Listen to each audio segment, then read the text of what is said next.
All right, good evening, everyone. This is Katie Beverly from the Circle City Sound Board of Directors. And tonight we are here on Inspire and Connect, and we're talking with Ben Geesa, and we're talking with Jerry Troxel. And our theme for tonight's discussion is the Cardinal District and the upcoming Cardinal District JAD Combined Convention.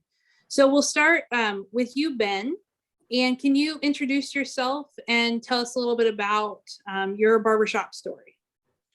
Okay, I'm Ben Geesa. I started barbershopping in February of '98. They started a little chapter here in Pennsylvania.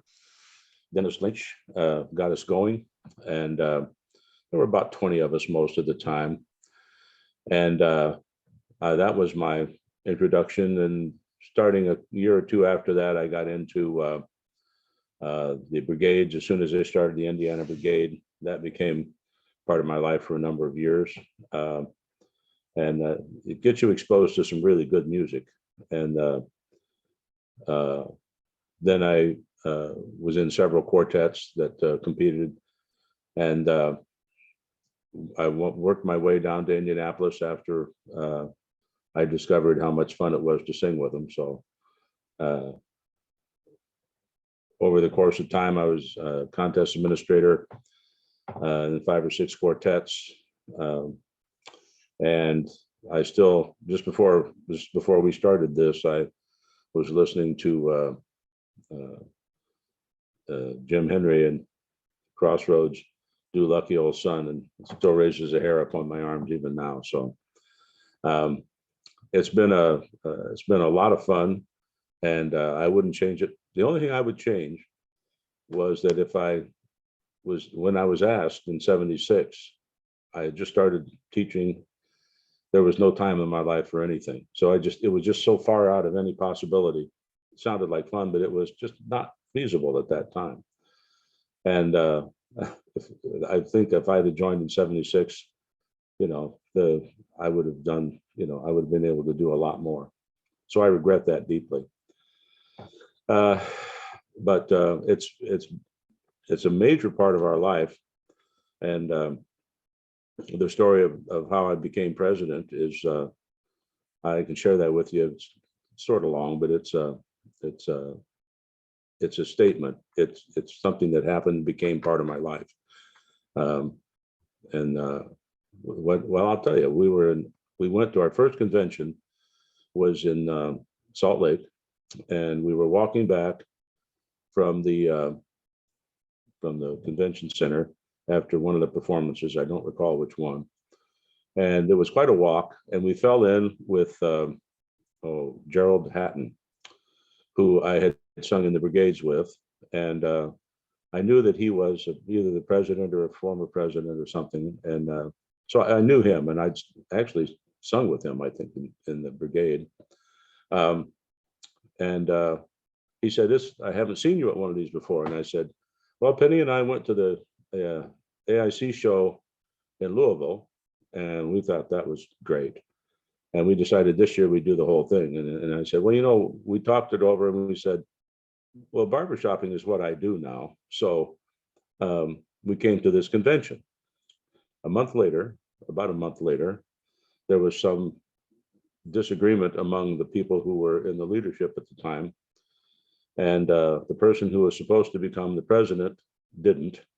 And they needed an EVP and a president. So Dave Duncan became the president, and I was asked to be the EVP. And I'm convinced, I don't have any direct proof, but I really think it was that conversation on the way back that led to that. Barbershop's what I do. And I've had to back off a little bit lately because of my health issues, but I'm trying to get back into it. And it's been, like I say, a major part of my life for a long time. And I'm thankful for that. I can't hear you, Katie. Jerry, do you want to tell us a little bit about your barbershop story and background? Okay, sure. I joined the Indianapolis chapter back in 1975. I know I don't look that old. Well, I hope I don't. But anyway, so I was with them, and we went to our course went to international in Indy in '75 and in San Francisco in '76. And I got married in 1976, and we had our first child in 1977. So I was just overbooked. And became quite active in my church. So I dropped out for what I thought would be a few years. Well, it ended up being about 20 years. So I came back in 97 or 98, and I've been active in the chapter and active in leadership of the chapter in the district ever since.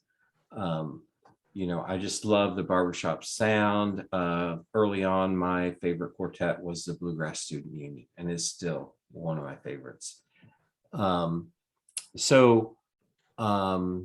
Ben's story about how he became district president, there's some parallels and some common names in my story as well. I was chapter president a couple times in the early 2000s, and I was approached by Dave Duncan and others. They said, "We want you to be district president," and I said, "I'm just too busy, with the chorus and with my church responsibilities, and I was still working." And I said, "Maybe after I retire." Well, I went to a leadership academy, and I was just chatting with some people at my table, and I said, I just retired in December of the prior year. And I'm telling you, Dave Duncan and those guys descended upon me, and they said, "We have to talk. We have to talk. I heard you're retired. We want to put you on the slate as EVP." So, I hadn't even been retired a year. Just a little over a year. And all of a sudden I was EVP. And as you know, that leads to being the president of the district. I was still on the committee then. I remember this happening. You probably descended on my table there after lunch that day. So anyway, that's my funny story about that. I've been active in the brigade. I'm a charter member of the Indiana Harmony Brigade, and I am their secretary and head of their scholarship committee. So I've done a whole lot of jobs at brigade, district, chapter, and that kind of thing. And, just love to help out and make a difference throughout our wonderful organization. Yeah. So thanks, guys. These two, I should say, have both been very important parts of my story. And the first is that Ben has just always been there. And then Jerry really put in motion my officially joining the chapter after being around it my whole life. And then being on the board and this kind of thing. So they talk about overlaps in their stories, and they both have a lot of overlap in mine. So we'll go back. I want to talk about quartets. So Ben, can you kind of go over your quartetting history and specifically at International?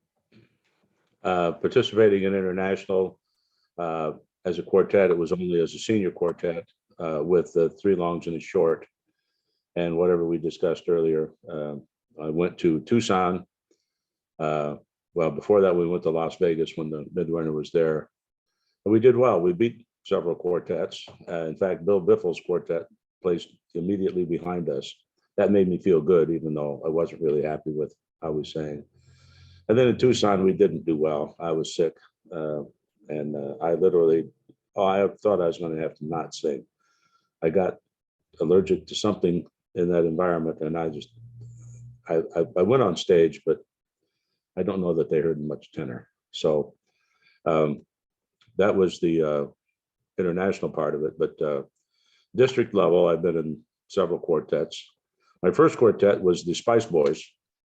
We tried to register that name, and we couldn't because there was some quartet named the Spice Guys, I don't know, somewhere out west.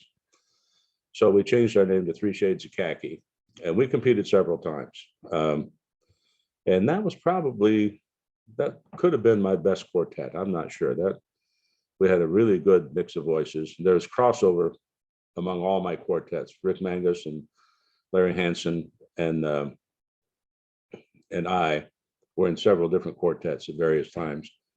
And I competed, let's see, my first competition was probably in '01 or '02. And I think the last time we competed would have been Tucson. So that's what, 10 years ago. Well, I think we tried as a senior quartet a few times after that, three longs and a short.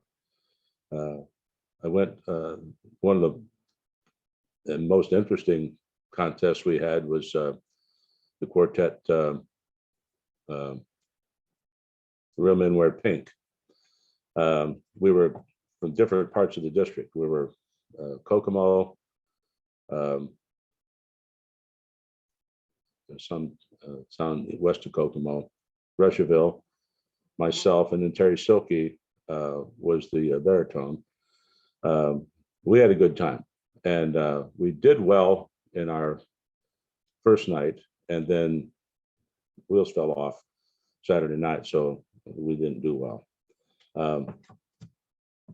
That was a great quartet. It was, I won't say it was my first introduction to long distance traveling with things, but it was one of the first. And I wish that we had not, because we were prepared to do much better than we did. And I don't know exactly what happened on Saturday night. That was a fun quartet. And then North of 60 was one of my later, I think might have been my last.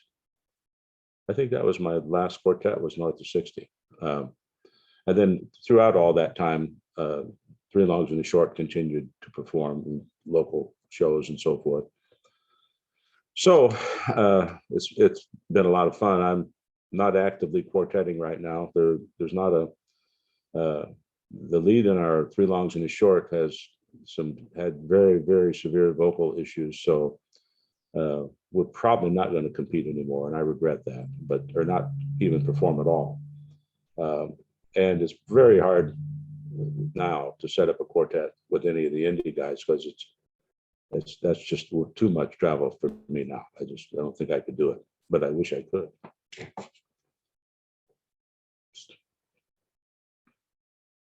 It looks like our time is getting a little short, but Jerry, if you could tell us a little bit about your quartetting experiences. Sure. My first quartet was one called Harmonizing.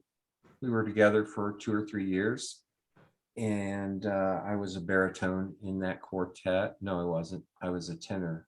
No, let me think about this. Because the funny thing about Harmonizing is that, okay, I was the baritone, but after we split up over the next 2 years, all of us changed voice parts in the chorus. So I jokingly say it's like a witness protection program. So I went from baritone to tenor. Our bass went from bass to baritone. Our lead went from lead to bass, and our tenor went from tenor to lead. But we never got back together as a quartet to try that combination. We probably would have done better. I was with a quartet called Smiling Through for about 7 years. We competed at district many times. We did not win, but we had a good time and the audience enjoyed us. And then for one season, I was in a comedy quartet called Hair, and we got the opportunity to represent the district at the Midwinter Convention in Orlando in 2013. And most recently, I was in a quartet called That's Life. All right. So awesome. So what we've learned tonight is that Ben and Jerry seem to have a lot more in common than just having their names on an ice cream brand. So I wondered where that came. Okay, that's great. So can you guys just each tell us in one sentence what you're most excited about for the upcoming contest in Dayton, Ohio? Well, I'll go first. I'm looking forward to I missed the other one because of the spring contest because of health issues. So I'm looking forward to just getting back to a spring convention. And it'll be my first spring convention with everyone in harmony involved. I didn't go to the spring convention So this fall convention will be my first one with mixed groups or women's choruses. I don't think I ever even, when I was a CA, I don't think they had done it yet. That was ended in 16. And I think that was before Everyone in Harmony. So I'm really looking forward to that and seeing the mix of quartets and getting back into it. I look forward to it. Just getting back with the folks. That's what it's all about. That's why we're here. So then Jerry? Yeah, so I'm looking forward to there's an excitement about this combined convention. So we're combining the districts. We're having the Everyone in Harmony thing going with the ladies quartets and the mixed quartets, and it's just over the years, because of the membership decline and things, our Cardinal district competitor list has been shorter. So we've had fewer quartets and fewer choruses, and we're kind of back where we were when you combine us with JAD. You've got many more choruses and many more quartets, and there's just an excitement there. And we also have the opportunity for many more hospitality rooms. So it's great. The spring one was great. I think this one's going to be even greater. I've heard there's a great Saturday night show that's planned with some of the past international champs and the Cardinal and JAD champs as well. Yeah. All right. Well, thank you guys so much for participating in tonight's Inspire and Connect. And to all of our audience, we look forward to sharing more content with you. Our next piece of content is going to be really fun because it's actually about community singing and community arts, and it's with some non-barbershoppers. So that'll be really interesting. Thanks, Katie. Thanks for inviting me. Katie. Thanks.